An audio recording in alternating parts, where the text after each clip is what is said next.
Moi j'ai eu un set de Richie Hawtin, c'était fantastique. C'était une des premières fois qu'il venait en France. Et il a joué dans la cour, machin. Il a fait un set fantastique. Donc ce sont des moments comme ça. En fait, c'est plein de petits moments qui ont été... Alors c'est pas facile souvent de... Si, une chose amusante, c'est la mise en face des scènes. Ça, j'ai jamais compris ça. Mais certains m'objectent en me disant « Mais où est-ce que tu as vu ça ?» J'affirme ça. Il y a un point dans la maison où on peut entendre toutes les scènes. Parce que la maison crée isole un peu quand même. La scène qui est par exemple entre la cour et ici, ça crée quand même un écran. Et à un moment, toutes les scènes, je se mettaient en phase. Sur le coup de 3h du matin, alors on avait cette espèce d'énorme machine, comme ça, qui devenait vivante en fait. C'était, le rythme était exactement un rythme biologique. Je me demande si chaque DJ, le son ambiant n'influe pas sur leur rythme et finalement finissait par se caler. Enfin, ça c'est assez... Alors là, c'était génial. Vois-tu, c'est le château de Blanche-Neige sous acide, ou c'est le château de Cendrillon, une fois qu'elle a écouté les bohos et les groupes New Wave des années 80. Les Cure ou des trucs encore plus déprimants que ça. Vois-tu, c'est ce genre de château-là où il y a la beauté, mais aussi, d'un autre côté, il y a un truc un peu plus rose, un peu plus sombre dans cet endroit, mais qui le rend tellement magique et tellement fou.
À 10 ans, je vis pour ainsi dire seul dans une chambre d'hôtel.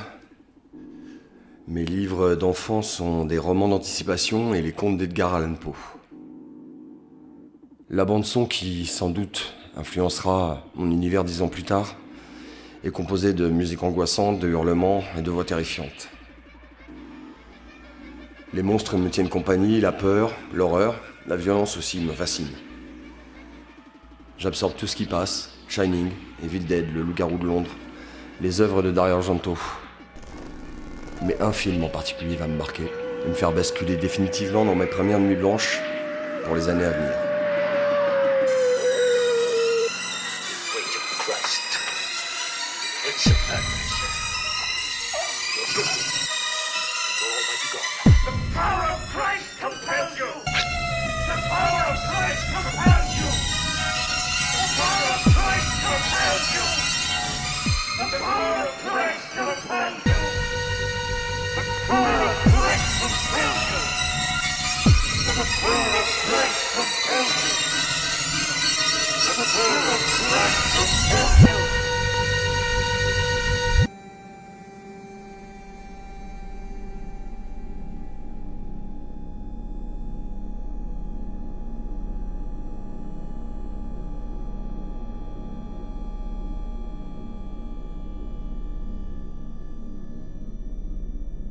Milieu des années 80, je suis déconnecté de la famille, de l'école, des études. Tout éclate. De nouveau, la violence, avec comme bible Orange Mécanique. C'est Paname, la jungle de ses rues, ses tribus urbaines. C'est les concerts de ska, de rock alternatif. Et ça se termine souvent mal. C'est une période chaotique. Je me cherche, mais je finis clairement par étouffer. Et puis, 90, fin 90, j'ai la chance d'aller dans une fête, une rêve, ma première rêve. Et là, schling.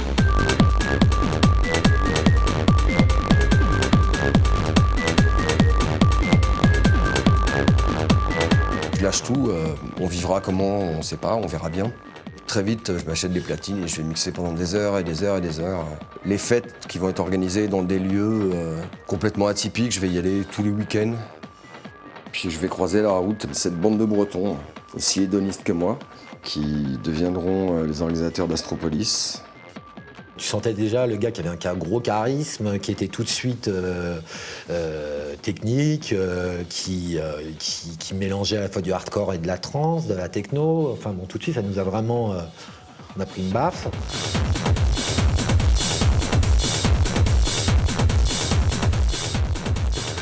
Il n'enchaînait pas les disques non plus dans la simplicité, c'est-à-dire qu'il y avait vraiment une ambiance, une atmosphère dans sa sélection et une histoire dans son mix qu'on ne retrouvait pas forcément chez les autres, quoi.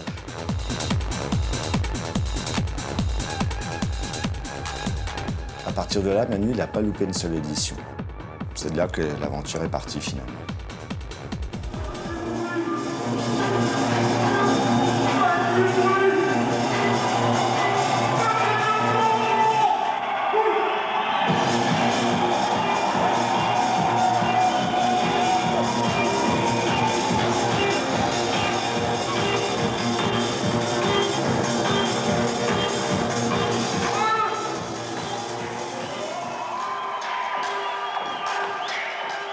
On avait fait cette soirée, on était fiers de l'avoir fait au Parc des Expositions à Lorient, mais on n'était pas fan du lieu, quoi. Donc il était hors de question qu'on continue nos soirées, qu'Astropolis évolue dans un Parc des Expositions. Et puis voilà, on cherchait un beau lieu, on aimait bien faire des soirées en plein air. Mais c'est vrai que le château de Kerayoli avait cette réputation assez festive. Il y avait quelques petites soirées de collectifs durant l'année. Il y a eu Rasputin, qui a été une soirée super médiatique. Et puis cette rencontre avec Christophe, où il nous a accueillis les bras ouverts, justement pour mettre en place une fête où lui aussi se retrouverait finalement, aurait sa patte, son identité dans tout cela.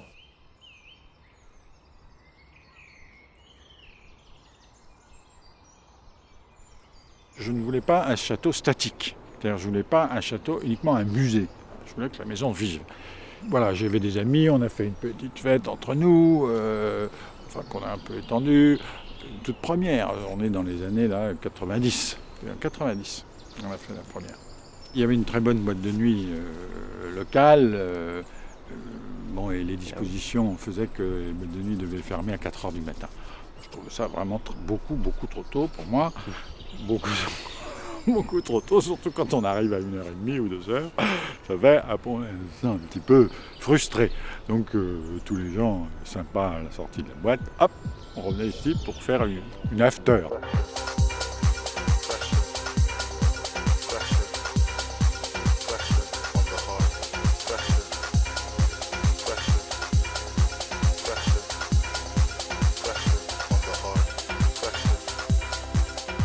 Alors évidemment, après, ça donnait des idées à des petits filous d'organisateurs.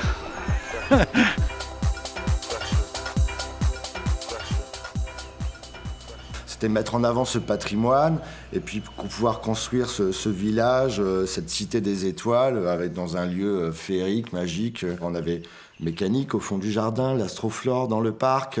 On a été même dans cette petite partie du jardin près du château, on a même été jusqu'à mettre une petite scène house avec l'Aquabassimo. Il y avait la piscine où il y a une petite scène garage et house également, la crypte, la salle des gardes, la salle dans laquelle on se trouve, on l'a déjà ouverte également une fois, plus la cour. Voilà.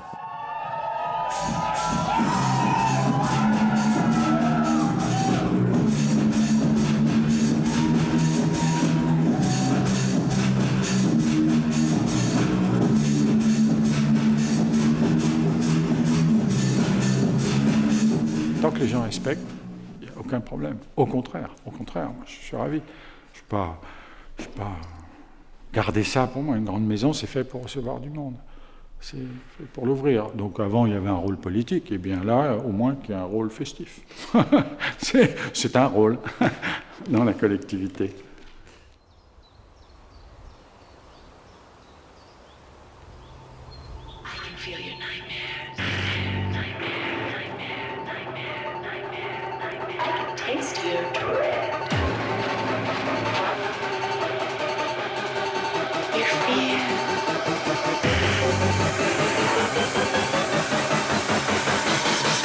Feel your nightmares.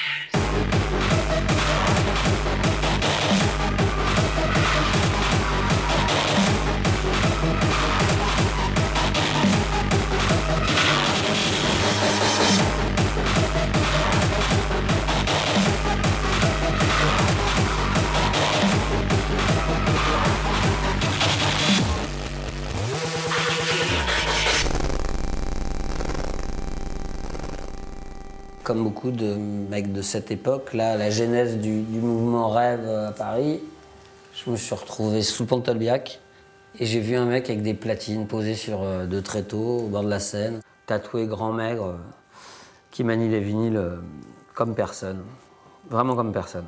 C'était impressionnant. Sometimes the music was nose-bleeding type of hard, you know, because he was so good, you know, a DJ that he could make a symphonic of this noise, basically. Manu is one of those guys that, yeah, just send you somewhere else. Even me as a DJ, knowing all the technicals of how DJing happens and how one record merge into others, there's sometimes I've watched Manu DJing and even I'm like, I don't know what he's doing. C'est un mec qui arrive avec une pochette de disques avec 30 disques et qui joue 2h30. Et il va faire face A, face B. Il va prendre des petits morceaux qu'il remet à un moment, il va rechercher. Tu lui demandes ce qu'il a dans son bac, il ne saura même pas le nom des artistes, quoi. Il s'en fout que l'artiste soit connu ou méconnu, etc. Donc déjà, ça, c'est pas donné à tout le monde de ressentir le morceau intéressant sur le... Et peu importe qui l'a fait. DJ, quoi, il mixe des vinyles et il mixe une techno dure, sans concession. Et il rend les foules barjots.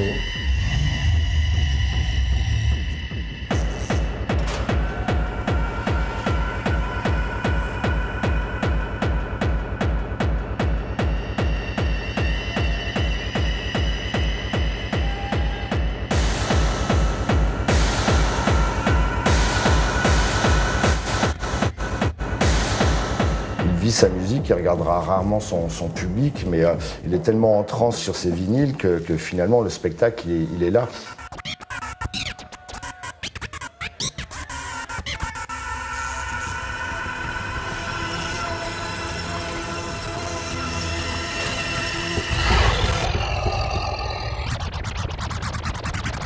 There's DJs and there's DJs. And in England, you know, with rave culture, you know, the rave is the rave, but English guys and girls are really hot on the idea of, you know, individual performers. Me, myself, I take great pride on not just playing records.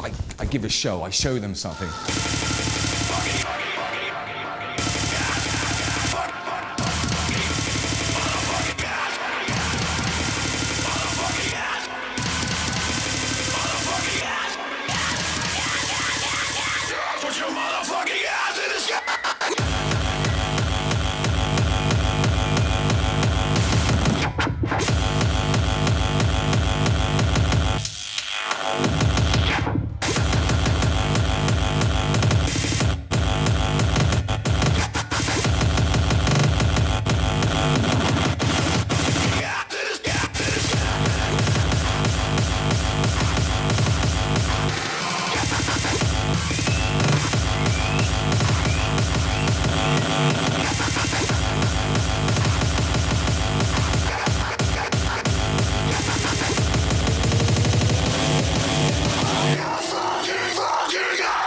Manu is exactly the same, and Manu's reputation not only precedes him everywhere he goes, you know, in England, in Scotland.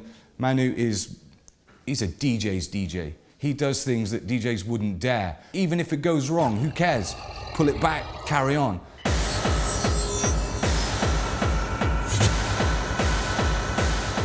Lui, tu sens qu'il y a un truc de domination totale quand il est sur ses platines. Il maîtrise et il domine.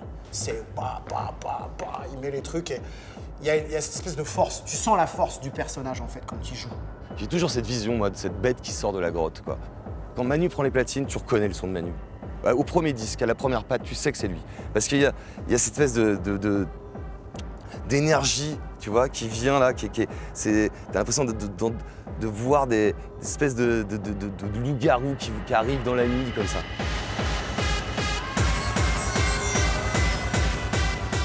C'est comme un groupe de rock, Manu. C'est très visuel aussi. Il y a un côté quoi. rockstar, hein, en fait. Et c'est rare, finalement, de rencontrer quelqu'un qui dégage quand même une présence, quelque chose d'assez mystérieux, d'assez sombre, et qu'on la retrouve finalement dans son mix.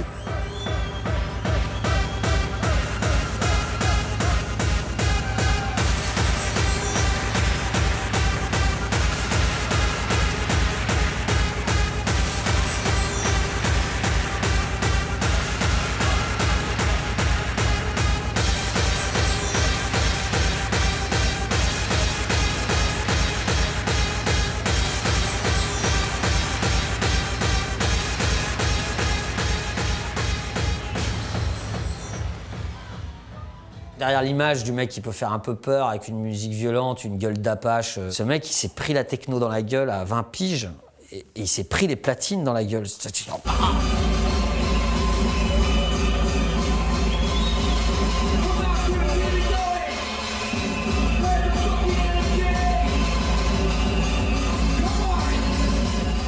I met Manu via a mutual friend, Rubik. It was when I seen him DJ. Is when I said to Rubik, I says, this is the one. You could see the fire and the passion in his eyes. And I said to Rubik, I says, does he make music? He says, I think he might be trying, I don't know. I says, well, look, I'm gonna keep my eye on him because I need a DJ. I need someone that understands this. And I said, I really love France too. And I says, there's really nothing like this here. So when I met Manu, it was another eye-opener.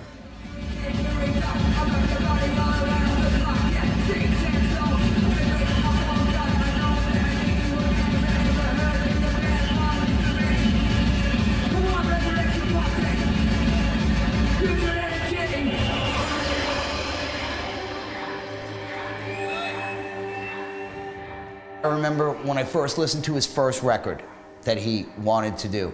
I said, you know, do I care how much things sell? No, I don't give a fuck. I don't care if we sold 2 of anything, because if I did, I wouldn't have the balls to release any of this music. When I listened to everything, I said, all right, I gave him some advice, and I said, look, you finish this, I'll release it. Is it perfect? No. But then again, I'm not signing this, I'm signing you. I'm fucking sorry. I don't give a fuck who you are. There was only very few DJs that played with this feeling of this fire.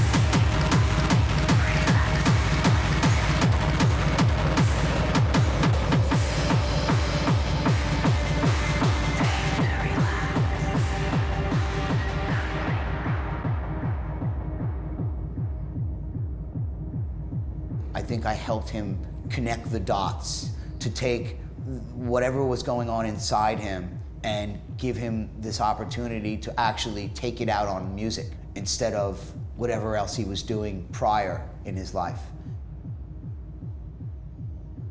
Give me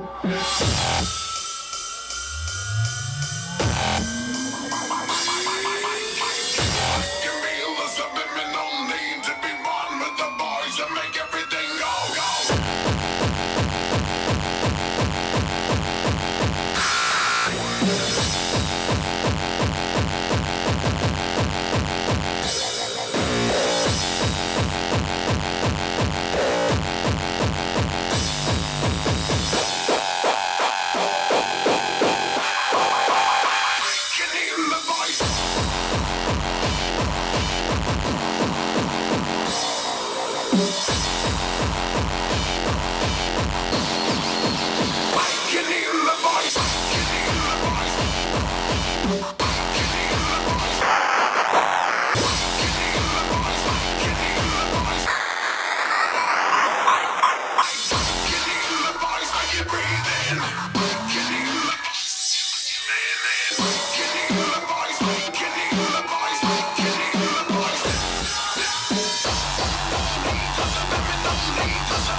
Au début, c'est vrai qu'il n'y avait pas toute la technologie d'aujourd'hui, donc tout était fait à bout de ficelle, quoi. Et les premières soirées, il n'y avait pas beaucoup de matériel, quoi, finalement.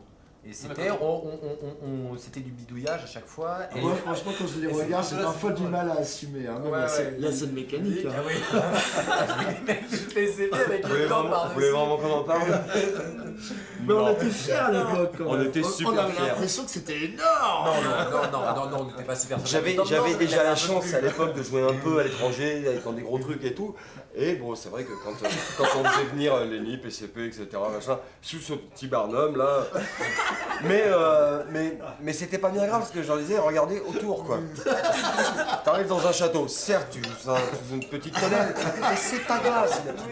Il suffisait le petit spot placé dans un coin de l'arbre. À 2h du mat, moi je suis désolé, c'est carrément Muse au Stade de France quoi. Pour parler à Mag et moi, on a passé des nuits entières à travailler autour d'un spot, quoi, une boule à facettes. Alors là, comme ça, on passait 4 heures. Regarde, j'en ai des frissons quoi, parce que c'est vraiment ça quoi. Et c'est vrai que quand le jour se lève, tu fais. Ouais. Ah ouais, il y a 3 bouts de ficelle. Mais qu'est-ce que ça marche bien quoi. La différence avec les festivals de rock ou comme ça, le seul festival qui finalement se rapprocherait plus d'une rêve, c'est Woodstock quoi. C'est sur 2-3 jours et puis Woodstock, personne s'y attendait, c'est le haut-parleur de toute une génération. L'organisateur à un moment il se rend compte que On est trop nombreux. ils sont débordés, ouvrons les portes. Ouais, on parlait de musique. Ah, c'est vrai, il y a la musique. La musique allait avec l'état d'esprit. Hein. Quand je vois la performance de Joe Cocker ou d'un de mes groupes favoris, The Who, à Woodstock, je donnerais beaucoup pour avoir vécu ça live. Mais finalement, ce côté hippie de Woodstock, on l'a un petit peu retrouvé dans le début de l'identité de la rêve.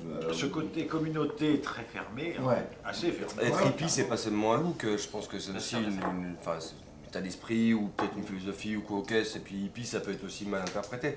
Et c'est peut-être la différence avec Woodstock par exemple. Woodstock, c'était un rassemblement il y avait, alors, le fait de se rassembler, la jeunesse, la révolution, etc., mais aussi sur des noms d'artistes. Ça a beaucoup marché là-dessus. Le début des rêves, la musique finalement, c'est un peu grossier, mais c'est un peu grossier peut-être ce que je veux dire, mais c'est secondaire. C'est plus le fait de se réunir entre nous sur un truc nouveau en plus. Donc on n'a pas de codes musicaux, on n'a pas de... On va voir un tel, quand maintenant on regarde, alors qui joue, oh, j'y vais pas, non. Là c'était, je me souviens avoir fait des kilomètres et des kilomètres, voilà, à Paris, banlieue parisienne, grande banlieue parisienne, avec une petite Fiat 500, avec ma compagne, mes potes, bon on va où, on va voir qui, on n'en sait rien du tout, et de toute façon, allez je vais le dire, on s'en fout. C'est juste pour le... prétexte, hein, c'est le prétexte à se rassembler dans un truc. Et puis tu racontes ta vie à un inconnu ou une inconnue, il va te raconter la sienne, tout ça sur un fond de techno, t'es dans un état, peu importe dans lequel t'es, bon, ok, je me déboîtais, c'est pas un problème, quoi. Au contraire, d'ailleurs, ça m'a même ouvert aux gens, quoi.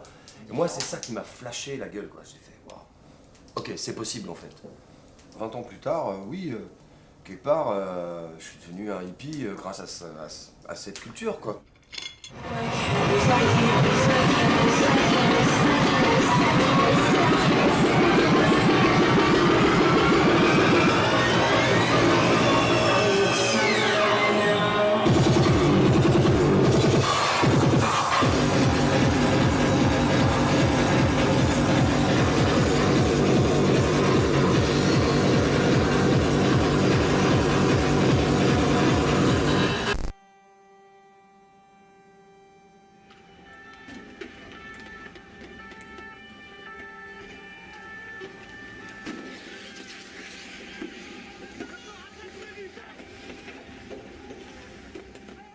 Les soirées rêves, des situations à haut risque. Rassemblement dans des conditions de sécurité et de salubrité souvent précaires ou inexistantes. Plusieurs centaines, voire plusieurs milliers de participants. Sous l'effet de drogue et de l'alcool, les soirées rêves représentent tous les caractères de situations à risque. 1995. Ce qui était flippant dans cette histoire-là, cette circulaire, on l'a retrouvée dans tous les commissariats en France, dans toutes les gendarmeries, dans toutes les mairies. C'était pas du second degré pour eux. Le principe de base est la décontraction, la fantaisie et l'extravagance, que l'on retrouve dans la tenue vestimentaire du rêveur type. T-shirt, jogging, capuche, chaussures de sport, casquette américaine portée à l'envers, sifflet autour du cou, sac à dos, lunettes de soleil, maquillage, etc., etc., etc. C'était du Michel Leb pour nous, quoi. C'était de l'humour. Mais par contre, si tu veux, c'est la fin, en fait. Si tu veux, c'est situation à haut risque. Mais en fait, c'est juste un mode d'emploi. C'est comment interdire le truc. On peut pas interdire la musique, mais le truc, c'est voilà, vous pouvez interdire pour ci, pour ça, pour ça, pour ça. Comment s'habille le rêveur avec le bonnet, l'ecstasy c'est quoi? C'est le cochon rose, la pilule de l'amour. Enfin, c'est un sketch finalement, quoi. Le bordel qu'il y avait, quoi. Les flics, on assistait aux réunions, et les flics balançaient, ils disaient oui, mais alors il y a des rumeurs qui disent qu'avec l'entrée, vous distribuez un ecstasy. Attends, les mecs, Les DJ, ils contribuent à amener le public dans un état second. Ils participeraient également, et de façon active, pour nombre d'entre eux, au trafic de stupéfiants sur les lieux de la rêve en utilisant les services de vendeurs ou de rabatteurs.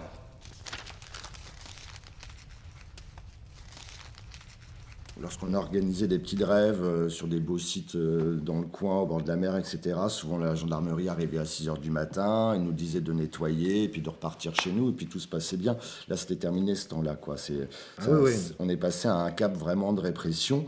Et ça a tué énormément d'organisations, quoi. En fait, de là sont nés les deux grands chemins. L'underground est parti d'un côté, vraiment circuit... des soirées non officielles, free party, etc. Et puis, il y a eu ceux qui ont voulu vraiment prendre le taureau par les cornes et puis rencontrer les politiques, les maires, et faire des dossiers, et puis monter des soirées, comme on monte les concerts, finalement. Et nous, ça a été vraiment le choix qu'on a fait, croisement.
Les petits chaussons de satin blanc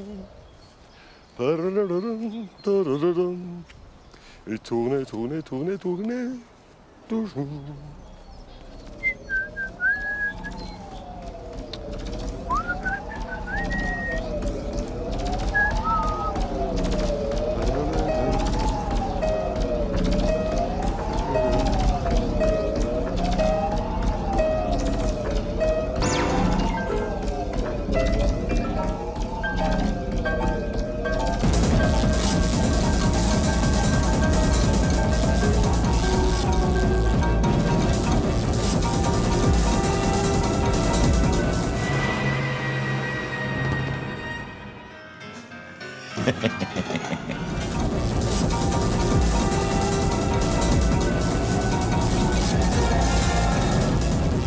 Géographiquement, c'est Montpellier. René Curing est le boss de l'Opéra Berlioz, qui a donc contacté les Pingouins en disant c'est bien, vous faites techno, tout ça, j'aimerais bien faire un projet, mélanger voilà, mon orchestre et la musique électronique.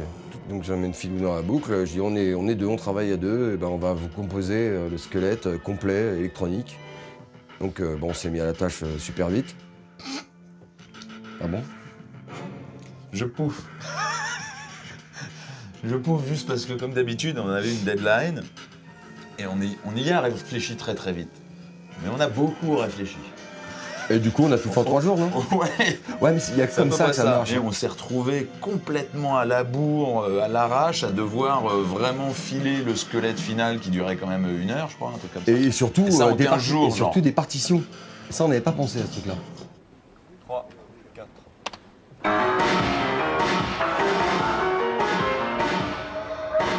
Et sur les partitions, bah, parfois, les notes du clavier, c'est pas des notes, c'est juste un sample. C'est des samples. En fait, il a fallu expliquer à René que des fois, nous, il y avait une note et que c'était pas la note qui jouait, que ça jouait une boucle rythmique. Un sample, ouais. Il avait commencé à composer sans penser à ça, donc en voyant nos notes super simplistes, évidemment, parce qu'il y avait beaucoup de do. Énormément de do, parce que nous, on se prend pas la tête à mettre sur toute la gamme. Hein. Quand tu lis un sample, tu peux le mettre sur do, il joue pareil. Du coup, il y avait plein de do partout, quoi. Donc, ils devaient se dire, putain, ils sont alors les deux, là...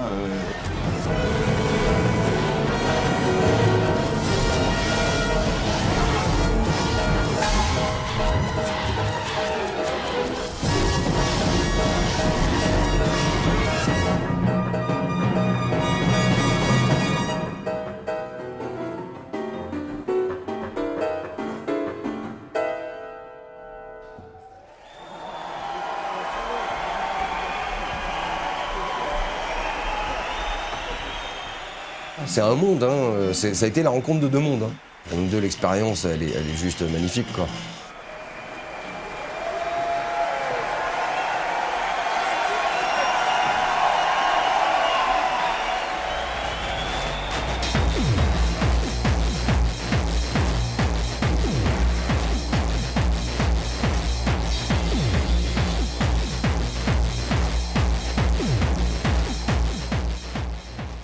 Torgoul, Philou, il y a plein de noms celui-là. On s'est rencontrés dans une des premières fêtes où je jouais à Porte de la Chapelle. Puis j'ai vu ce mec-là dans la foule, là, avec un look un peu rock'n'roll, bottes de moto, un gilet. On a sympathisé très vite, puis on s'est plus quitté. Ça a été tous les week-ends, les fêtes en fête. DJ Torgoul et Manu Malin, tu vois pas l'un sans l'autre. Je l'ai initié aux platines, lui m'a initié à l'ordinateur. La suite, c'est 20 piges, un peu plus de 20 piges d'amitié.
fait de bouger ensemble comme ça tous les week-ends, il y avait ce côté déjà un petit peu groupe, mais voilà, moi j'ai toujours cette idée un peu rock'n'roll de voilà, le vrai groupe, quoi. Présence, j'ai changé de présence là.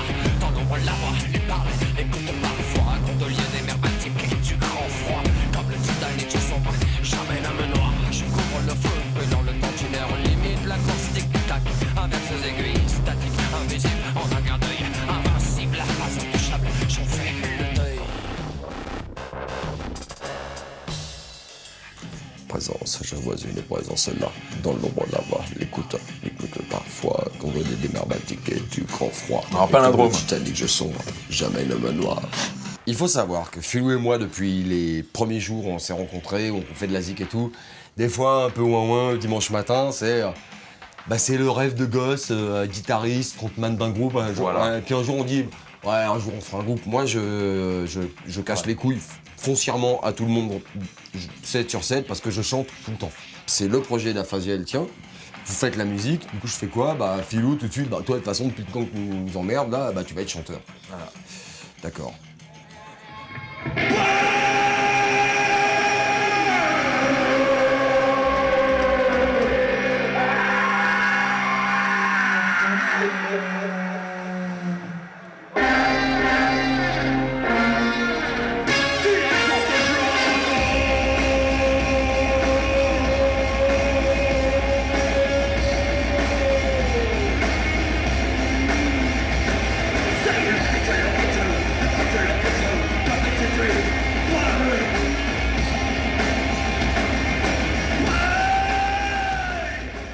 Ça a été énorme dans le sens, ça a été un méga n'importe quoi, mais un truc de...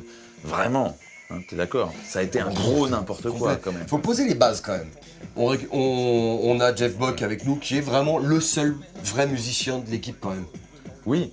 Guitariste. Effectivement, guitariste. On a un batteur qui était adorable, qui était très drôle, mais pas forcément très bon batteur. Mais c'est pas grave. Mais on c'est y pas allait grave avec parce le que cœur. ça y allait. On y allait avec le cœur. Ça jouait à fond. Moi j'ai joué de la basse, j'ai pris des Tu cours. t'es mis la basse sur le tard. Comme toi, t'as pris des cours de chant, moi j'ai pris des cours de basse en même temps qu'on jouait. Donc, Aphasia aux machines, nickel. Et puis là on part en tournée et les 5, voire 6, voire 7, 8 personnes dans le camion avec tous des caractères de cochons. C'est le lead de Zubrowska pendant le voyage, à l'arrivée et juste avant le concert. Et puis bon, on gerbe un petit peu, on oublie toutes les paroles, je repars, je fais un malaise. Lui il pète les plombs.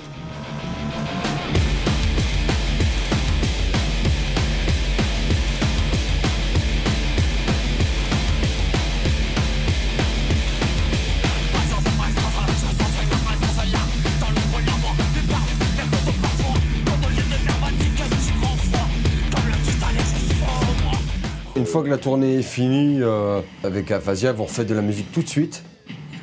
Moi c'est les doigts de pied en éventail parce que fatigué de la tournée et surtout, je suis méga gavé, hanté de doutes par rapport à ce projet. En tout cas, mon implication dedans. Ouais.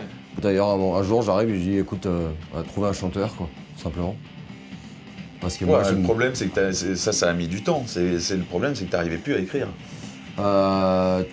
Et d'une. Ou c'était une excuse, ça, j'en sais rien. Non, parce que j'avais des textes, mais en fait, c'est la musique que vous faisiez, en fait, qui était la prolongation du premier album, donc encore très 4/4, hardcore, de plus en plus dur, de plus en plus rapide. J'ai essayé d'écrire dessus, j'y arrivais pas, et puis de toute façon, il y a un moment où, entre plus y arriver, plus envie.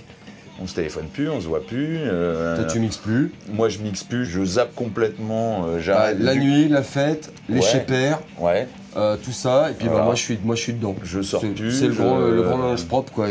C'est ça. Tu jettes tout.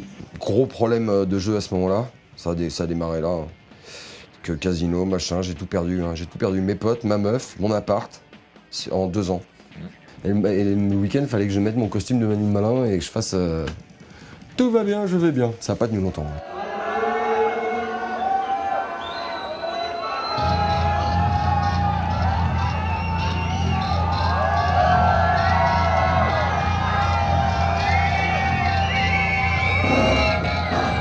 C'est vrai que quand tu sors du cercle où les gens t'ont aimé pour un truc, ils acceptent pas que tu les emmènes ailleurs et ils te lâchent. Et ils nous ont lâchés, ces enculés.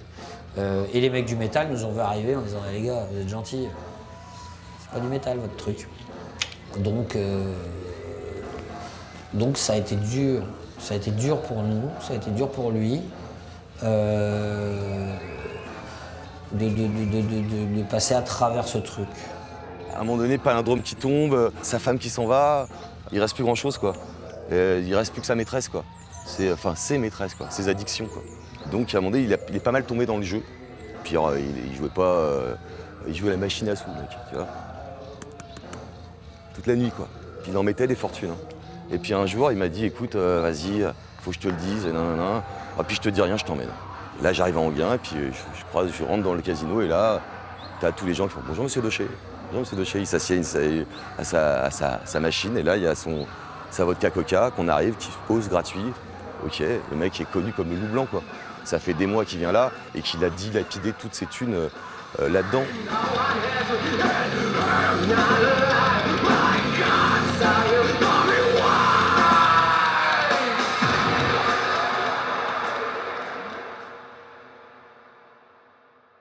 Manu, c'est un soldat urbain.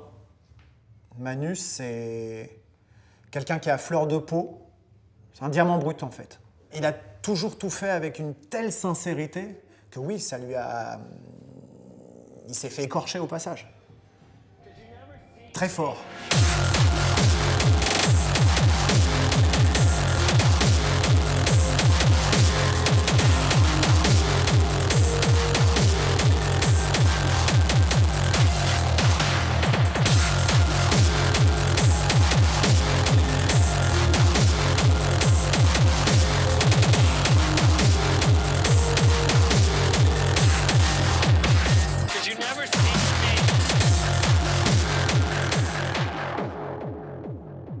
Il est devenu très très solitaire. C'est le truc qui a changé. Hein. Il vivait avec une meuf, il avait une vie carrée, il avait ses potes très proches, son noyau, il allait dans les soirées tout le temps. Et puis c'est vrai qu'il s'est un peu enfermé dans une certaine forme de solitude, la quarantaine approchant.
À un tournant de sa carrière, il est parti vraiment vers la techno également sous le pseudo The Driver. En fait, il avait le AK Driver depuis quasiment toujours en fait. Mais ce qui s'est passé, c'est que ça n'avait jamais été officialisé. Lorsque Manu était booké, du coup, c'était toujours Manu le Malin qui était annoncé. Parfois, ça se passait mal parce que les gens attendaient à voir un set hardcore alors qu'il avait été booké pour jouer de la techno.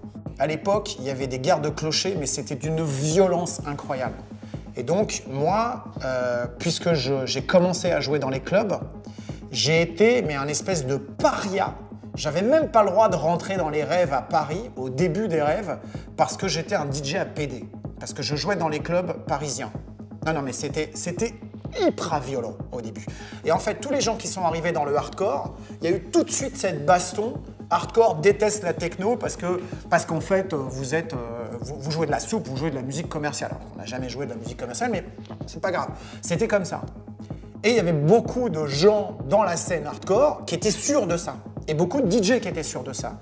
Et Manu était un des seuls qui a toujours dit « mais moi j'aime la techno ». Moi, je suis pas que monsieur hardcore. J'aime la techno. J'écoute Mills, j'écoute Coq, j'ai écouté tous ces gens-là. Et je revendique ces mecs-là, ils font aussi partie de ma culture. Chose qui a Au début, c'était inconcevable. Et donc, ça a choqué beaucoup de gens.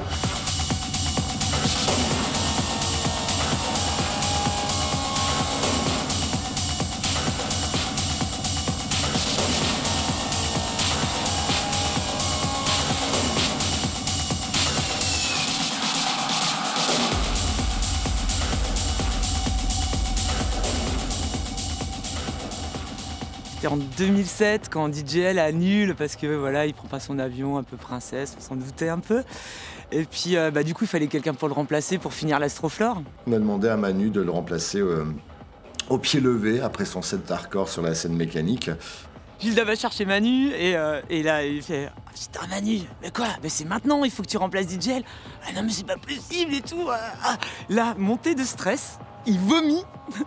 Il vomit, il prend son bac, il trace et tout. En transpirant, bien amoché, il a pris les platines à 6h du matin et il a mis tout le monde d'accord. À la fin, il s'arrête. Et là, t'as une ovation, mais un truc, le décibel pétait tous les compteurs. Et là, il s'agenouille et je le vois pleurer ému, total, caché. Non, mais là, c'est un truc de dingue. Tout le monde s'en foutait finalement que le DJL soit absent et puis les gens découvraient Manu le Malin sur son côté techno et avec autant de charisme qu'on peut trouver dans le hardcore. Donc il y a aussi beaucoup de gens qui le découvraient.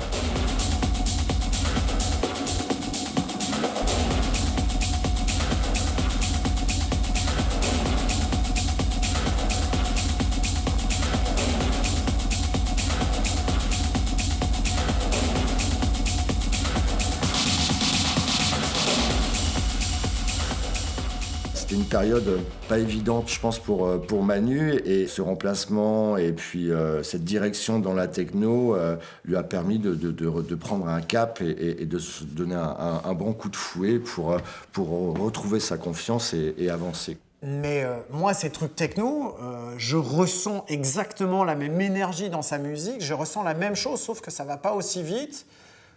Mais sinon, c'est toujours aussi perturbé comme musique. Il y a toujours ce truc de Manu qui est viscéral, qui est dark. If you stand back and you really listen to it, there's an orchestration that happens with it, and it really makes you appreciate, what they're doing. And those two were really the masters of that. There were really no one better than them at using music in that way. Il vieillit, donc il baisse un peu la vitesse.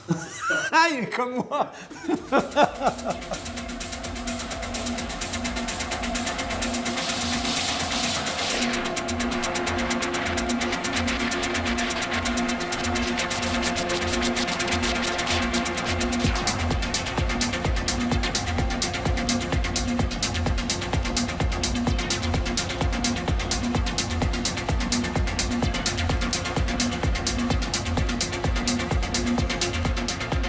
Moi, sentant cette nouvelle énergie techno prendre le devant dans le milieu des musiques électroniques, j'ai proposé à Manu tout simplement de collaborer avec Antoine, Electric Rescue. Ma réaction au début, je l'ai dit à Manu, donc j'étais inquiet en fait parce que je connaissais pas Manu.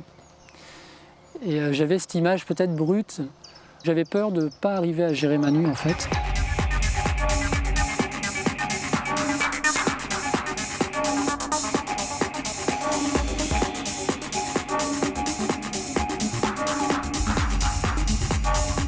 On se parle jamais avant. Aussi, on s'envoie des morceaux. Tiens, j'ai écouté ça, j'aime ça et tout. Mais jamais on prépare quoi que ce soit et c'est toujours allez.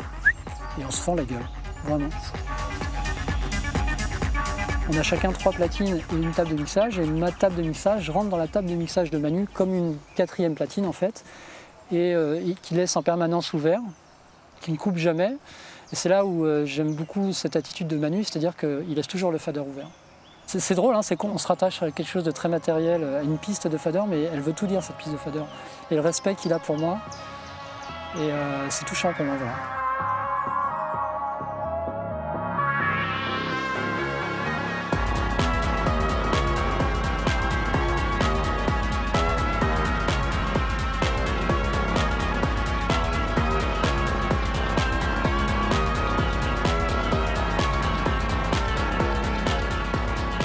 Effectivement, ça arrivait à un moment où c'était pas le top pour lui. Et notre rencontre, je pense qu'elle a enfin je me permets de le dire, ce qu'il me l'a dit, lui a redonné de l'énergie et lui a permis de se rouvrir à une scène techno du moment, enfin qui est la scène techno actuelle.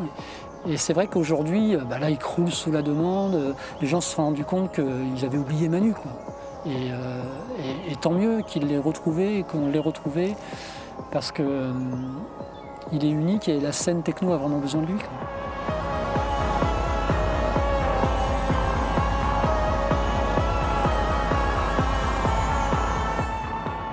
Je me réintéresse à la musique, je rachète des disques, j'écoute à nouveau beaucoup de techno, beaucoup de musique électronique, chose que je faisais plus. J'avais oublié que c'était l'essence de ma vie et en ce moment c'est à nouveau ça, je suis reparti pour 20 piges là. C'est clair.